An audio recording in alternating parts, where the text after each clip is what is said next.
어느 거울에 아들만 셋을 둔 최씨성을 가진 잘생기기로 소문난 선비가 있었다. 부부궁합이 좋은 데다 이 선비의 양기가 또한 어지간히 넘치는지라 3명의 아들들이 3년 동안 1살 터울로 태어난 것이었다.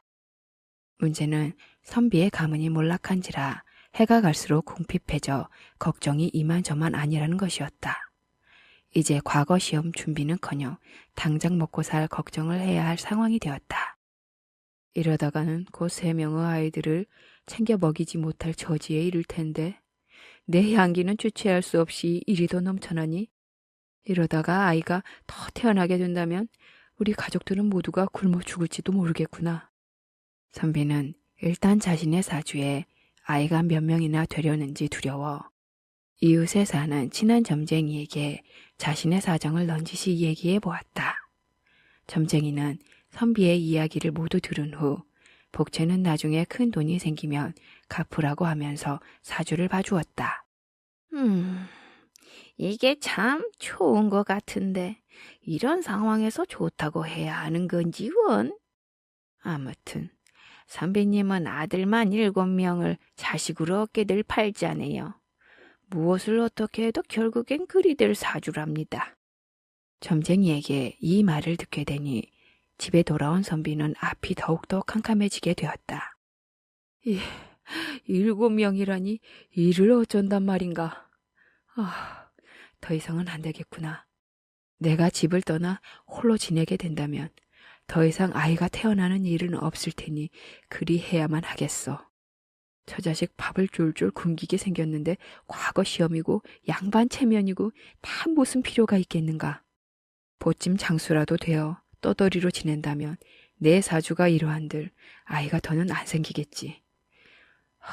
혹시 운이 좋다면 돈을 많이 벌어 가족들에게 보내줄 수도 있을 게야.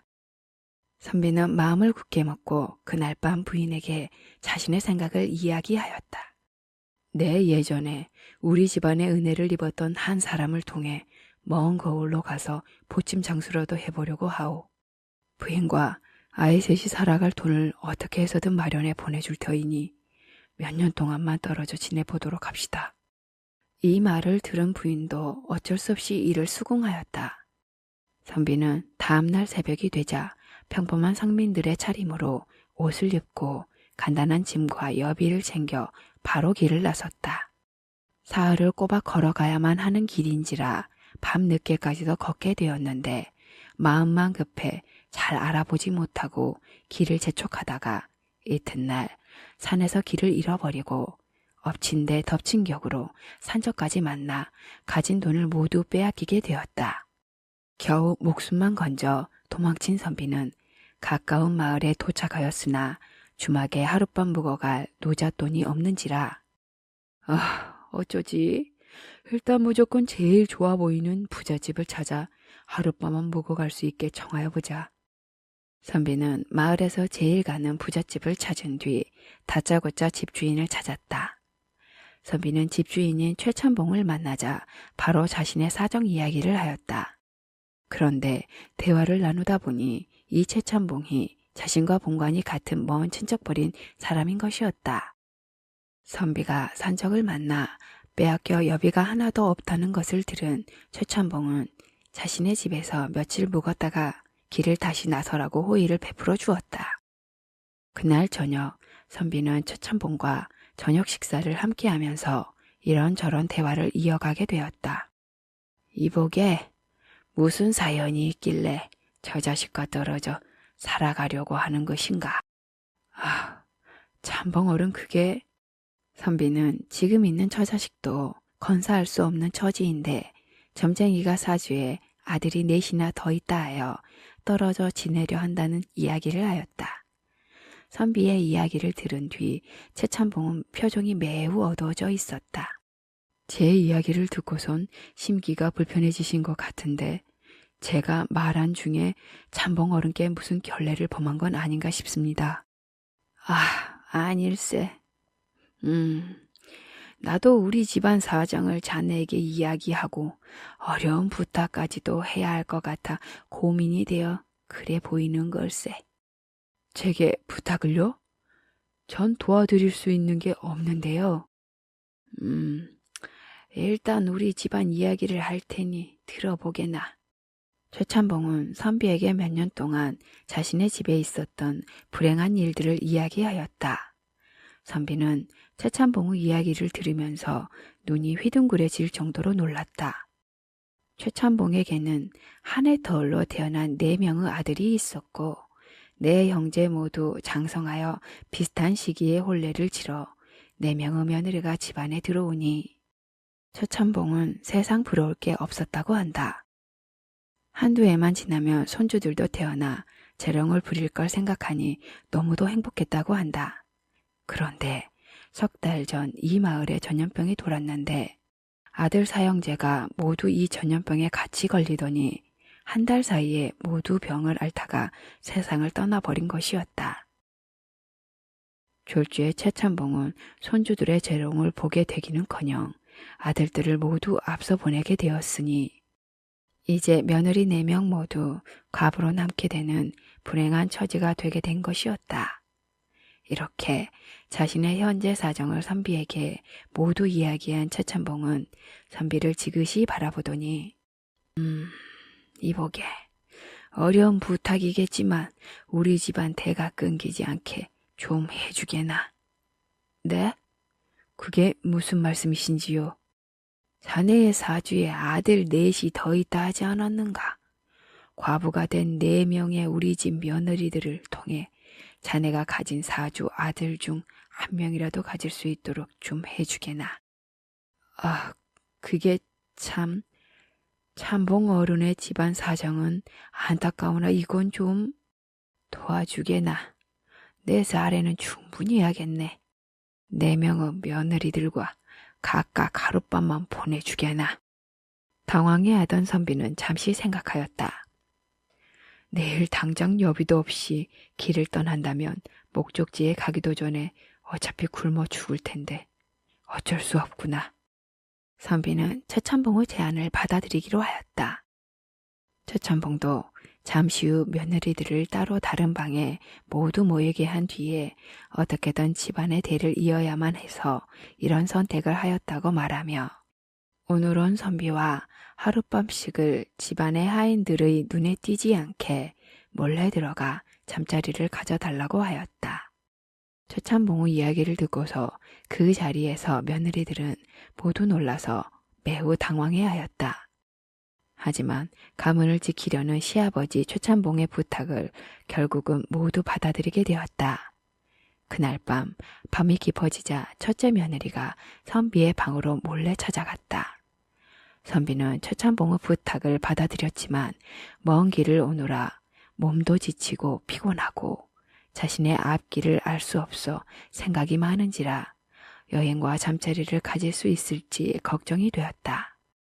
허나 첫째 며느리가 들어오자마자 그런 걱정은 할 필요가 없었다. 자신이 상상하던 과부의 외모가 아니라 아름다운 미모의 여인인 것이었다. 선비는 걱정도 피곤함도 바로 잊어버리고 최찬봉이 마련해준 이불로 첫째 며느리를 홀리듯 바로 데리고 들어가 운우지정을 나누기 시작하였다. 그렇게 밤이 깊을 때까지 두 사람은 쉬지 않고 잠자리를 가졌고 깊은 밤이 되어서야 첫째 며느리는 잠자는 선비 몰래 자신의 거처로 가버렸다. 다음 날이 되자 최찬봉은 좋은 음식을 한 상 차려 선비에게 대접하였다. 하루 종일 먹고 자고 한 선비의 방에 밤이 되자 다시 여인 한 명이 조용히 들어왔다. 최찬봉의 둘째 며느리였다. 둘째 며느리 또한 빼어난 미인이니 방금 전까지 전날 밤에 잠자리로 피곤해 코를 골며 자던 선비는 기운이 이내 넘쳐나 벌떡 일어나더니 문을 힘차게 닫고 여인을 번쩍 들어 이불 위에 눕혔다. 그러더니 언제 피곤했냐며 잠자리의 운우지정을 여인과 나누었다. 그리고는 새벽이 되어서야 둘째 며느리도 몰래 거처로 돌아갔다. 다음 날 최찬봉은 고깃국에 고기 반찬이 질비한 음식을 차려 선비에게 대접하였다. 이날도 전날처럼 자고 먹고 하다 보니 어둑한 밤이 되었고 자고 있던 선비 옆에 또 다른 여인이 이미 이부자리 안에 몰래 들어와 있었다. 최찬봉의 셋째 며느리였다. 잠에서 바로 깨서 비몽사몽한 선비를 이불 안에서 바로 단숨에 미혹하여 홀리더니 천하절생 미인이 와도 이제 더는 안 되겠다고 잠들기 전까지 굳게 생각하던 선비는 어느새 자신도 모르게 이 여인과 운우시정을 나누고 있었다. 밤새는 줄 모르고 선비는 여인과 잠자리를 가졌고 역시나 새벽이 되어서야 셋째 며느리도 자신의 거처로 조용히 가버렸다. 다음날 최찬봉은 약속한 돈의 절반을 미리 주며 사내 진미 가득한 밥상을 대접하고 오늘까지만 잘 부탁하네. 그러면 나머지 돈 절반은 내일 아침 출발할 때 주겠네. 아, 네. 찬봉어른 염려 마십시오. 선비는 이날도 밤이 깊어질 때까지 세상 모르게 잠을 자고 있다가 일어났는데 일어나자마자 깜짝 놀라고 말았다. 한 여인이 방 한쪽에 홀레복을 입은 채 다소곳 앉아 있었던 것이었다. 뉘이신지요? 놀라셨나요, 선비님? 이 집 막내 며느리입니다. 그런데 옷차림이 홀레 신부가 입는 옷을 왜... 막내 며느리는 이유를 말해 주었는데 자신은 사내와 가지는 진짜 첫날 밤이라는 것이었다.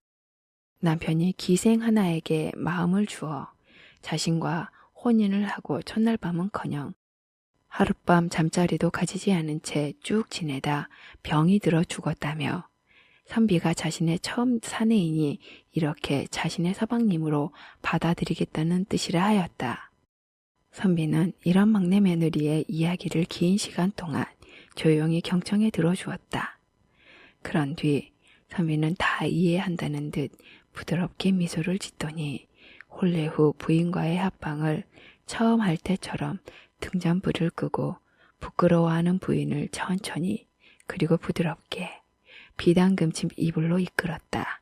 그렇게 선비와 여인은 신혼 첫날 밤과 같이 운우지정을 깊이 나누었다. 새벽이 되어 초소로 돌아가려던 여인은 피곤에 지쳐 자려던 선비를 깨웠다. 서방님, 어서 이곳을 떠나셔야 합니다. 그게 무슨... 난 내일 아침에 최찬봉께 약속한 돈을 받아야만 하오. 바로 이 집에서 도망가지 않으면 죽게 되세요. 네? 죽게 되다니요? 막내 며느리는 서방님이 된 선비가 죽기를 원치 않는다며 자초지정을 말하였다. 최찬봉은 선비와 동침한 며느리들에게 정말로 아들이 태어난다면 내 명의 며느리가 선비와 동침한 사실을 아무도 몰라야 한다면서 이 일이 새나가지 않으려면 우선 선비부터 죽여 탈이 없게 할 것이라고 했단다. 그래서 최찬봉은 사람을 구해 도둑인 척 이 집에 들어오는 걸로 하여 그 사람으로 하여금 오늘 새벽 늦게 선비를 죽여달라 했다는 것이었다. 이를 듣자마자 선비는 너무도 놀라 어찌할 바를 몰라 하였다. 막내 며느리는 바로 도망갈 수 있는 뒷문으로 선비를 급히 안내해 주었다.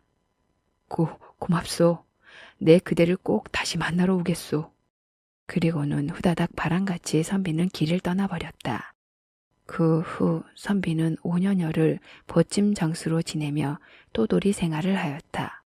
대여섯 달에 한 번씩 자신의 집을 찾아가긴 했지만 궁핍한 생활은 여전하였다. 그러던 어느 날 선비는 5년 전 자신이 죽을 뻔한 최찬봉이 사는 마을을 가게 되었다. 영 내키지 않았지만 오랜만에 큰 돈이 되는 일이라 어쩔 수 없었다.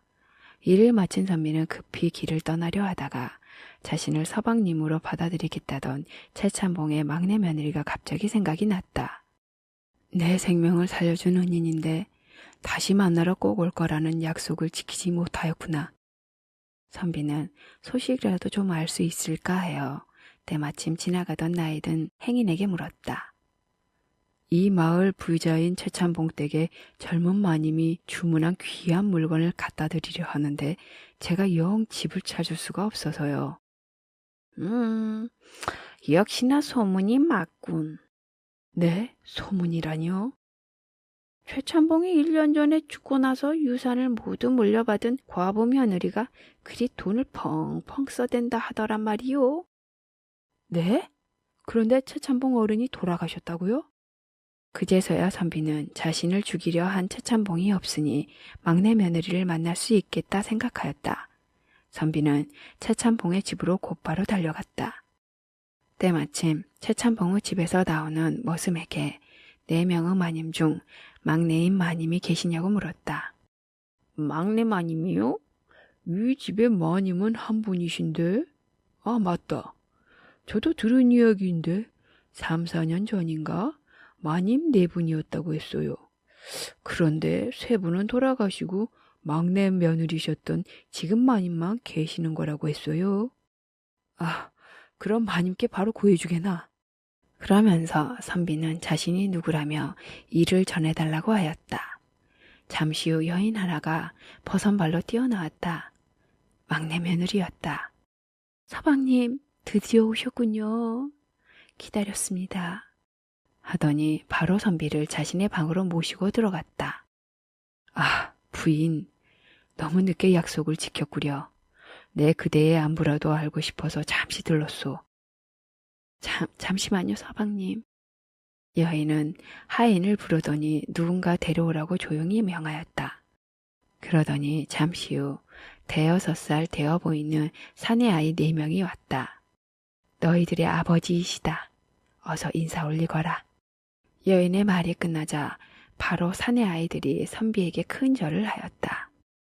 얼떨떨해하는 선비에게 여인은 자초지종을 설명하였다. 선비가 5년 전 도망간 후 4명의 며느리가 거짓말같이 모두 임신하였다고 한다. 1년 후 4명의 며느리에게서 아들이 4명이 태어났는데 아이를 낳다가 3명의 며느리는 모두 죽고 자신만 살아남았다고 하였다.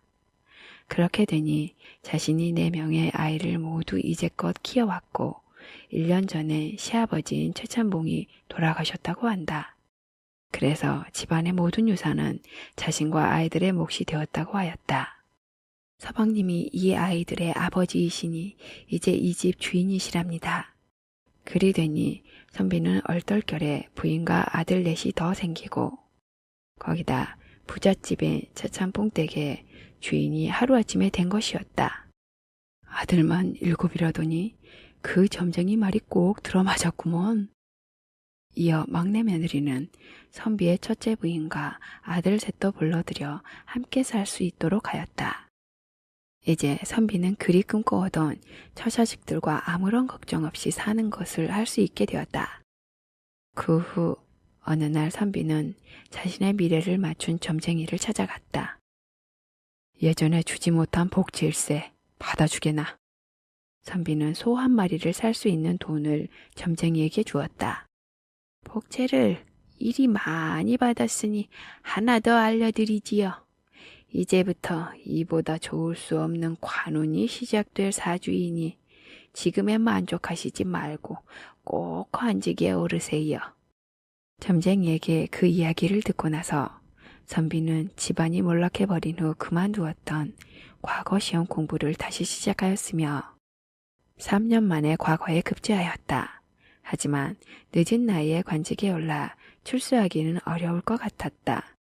그러나 점쟁이 말처럼 천운으로 관직에서 좌천될 수 있는 화를 피하고 의도하지 않게 큰 공까지 여러 번 세워 정승 자리에까지 올랐다고 한다.